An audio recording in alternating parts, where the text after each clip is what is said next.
Okay, Georgia and Portugal have played out a thrilling 18-all draw in Toulouse in the Rugby World Cup today. Georgia started like a steam train. They came out like a freight train. Portugal looked very shaky early on, and then Portugal scored a try out of nothing towards the end of the first half. Then there's the yellow card, should it be a red. And then the second half, it is Portugal on top, and Portugal looked like they were going to win this. Georgia get a last-minute try, then there's the last-minute penalty. So it was entertainment from the first whistle to the final whistle, but the Portuguese defence have earned them the draw today in that first half. They were really all over the place in the first half. In attack, they couldn't get out their half, but defensively, they frustrated the Georgians. So Tabu Zatze scores his try in 2 minutes. He's Georgia's record try scorer, so you would expect someone of his ability at the level he plays at to find the line. He does. Abazandadze converts. He then Abahanzadadze slots a penalty on 16 minutes. Dadze has a try disallowed on 18 minutes. There's a knock on in there, which is very, very well spotted by the TMO. And this is at a period when Portugal are all over the place. They can't get out their half, and they are struggling to build phases. Now, Portugal want to run it all the time, which is refreshing. It is refreshing, but there's a risk to that, and that's giving up territory, making mistakes, and giving the opposition ball. And so we're about 18 minutes in, and Georgia are now well on top, but they start rushing the play. They start making silly handling errors, which allow Portugal to hang around. Now, Abahandadze slots a penalty in 32 minutes. They are getting frustrated. They've had a lot of entries into the 22. They've only come away with one try and 2 penalties out of repeat incursions into Portuguese territory. The Portuguese defence is holding up, and this is giving them confidence and the momentum swing. Now, the Storty first try comes from, finally, when they do run the ball from deep, it comes off. The hand skills are there, but it's that sidestep where he takes 3 players straight out of the defensive line out of play. They're coming across, and he just sidesteps in, and he takes 3 players out of play, finds a gap, and goes. And he did that again for his second try by, again, finding gap and going. But Storty, they couldn't deal with his running from deep. That was a brilliant try in 33 minutes. They missed the conversion, which has proven crucial if they were going to get the win. They've missed that conversion. Now, just after Storty's first try is the Fernandez yellow. Now, we saw Finn Russell get away with one with not even a yellow in the South Africa game for Scotland. This one is a bit more blatant and a bit more force behind it. The player's starting to really open up, break down. It's loose, which is what the Portuguese like. They don't mind the unstructured, chaotic play. Fernandez is a prop. The Georgian hooker is running at him. So these are the 2 big bodies on the field, and he just shoulder charges him. He just shoulder charges him. He gets a yellow for it. Should it have been a red? We'll leave that in the debate section. But Portugal respond to being down to 14 players. Because while they're down to 14 players in the second half, they slot a penalty by Marques. Some 47 minutes. They start the second half like they're still got 15 players on the field. They don't mind having that extra space and that extra defender missing. They doesn't affect the Portuguese. If anything, they're now on top. Marques slots his second penalty on 53 minutes. Georgia are starting to wobble now. Georgia are all over the place. The Portuguese defence, the turnover, the line out, scrum. Portugal are really disrupting Georgian set play, and the breakdown.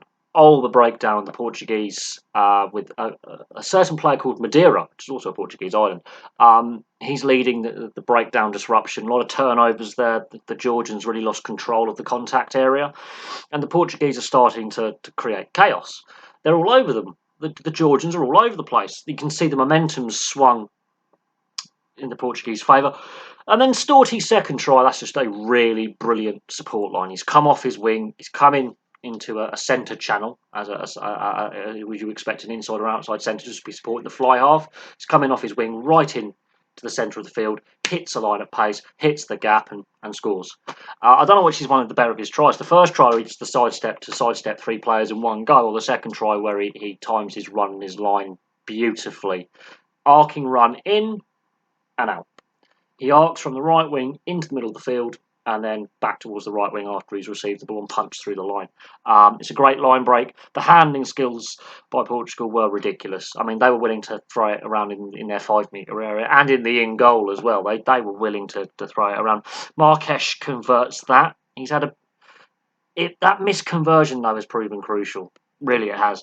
Now, Zamatar Datse scores a try right at the end for Georgia. So the Portuguese couldn't put the game to bed when they were on top. Georgia are all over the place. The momentum has swung.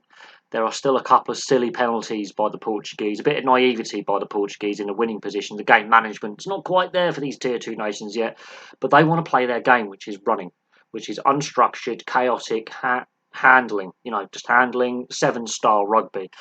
The Georgians have enough structure in their game to earn the penalty, get the line out, drive it over the line.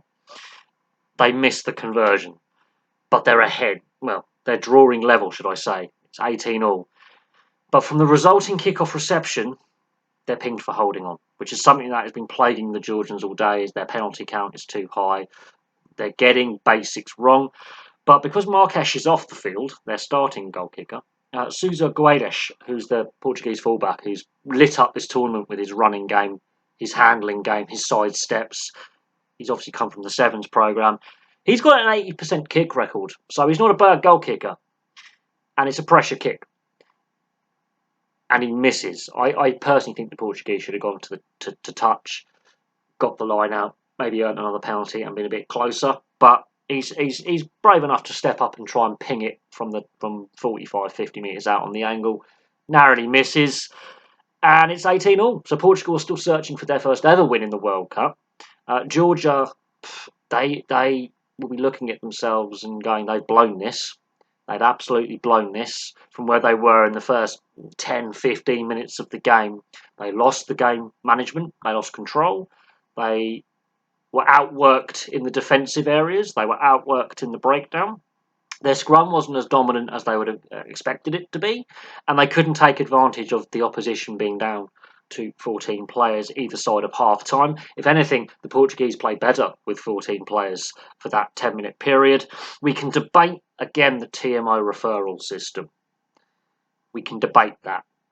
Now, we can debate whether he should have got a red card or should it stayed a yellow. I think give the decisions back to the on-field ref, saying, "Well, I'm going to give this a red. I've given this as a red before this type of challenge. I'm going to be consistent in doing it." I say give the power to the on-field officials because the TMO, there's no consistency. There is no consistency with the yellow-red card debate. And yes, we did see a red card in the France-Namibia game.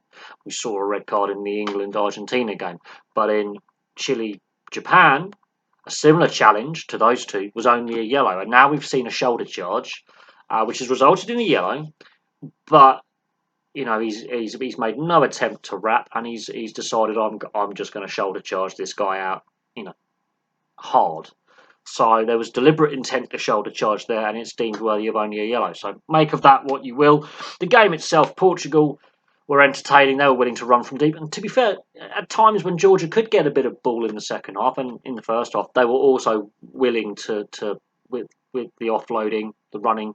We're starting to see more sides be willing to run it than kick it in this World Cup and in recent years. I think that's where some of the positive rule changes have come from. But game management has let both sides down here. Portugal could have won this. Georgia, with the way they started the game, they lost that game management. Portugal, the momentum swings to their way for a good chunk of the game. Their defence really helped them out. Their defence was fantastic today. They defended for each other. That you cannot doubt the Portuguese fitness, and that's to do with their Sevens programme, but then their game management lets them down. And in the end, it is a thrilling 18-all draw. So the first draw of the World Cup is probably going to be the only draw of the World Cup. Although I wouldn't surprise me if Ireland and South Africa decide to have a draw today as well, because they're so evenly matched. These two evenly matched sides that are willing to express themselves. But I think Georgia will be more disappointed. I think Portugal will be much happier with that result. Georgia will be very disappointed with that result. That was a key result. Obviously, with how this group's going to pan out, I think Georgia will be deeply disappointed with not getting the win there. But there we go. Thank you very much for watching. Place your thoughts in the comments section below, and I'll have some more content for you very, very soon.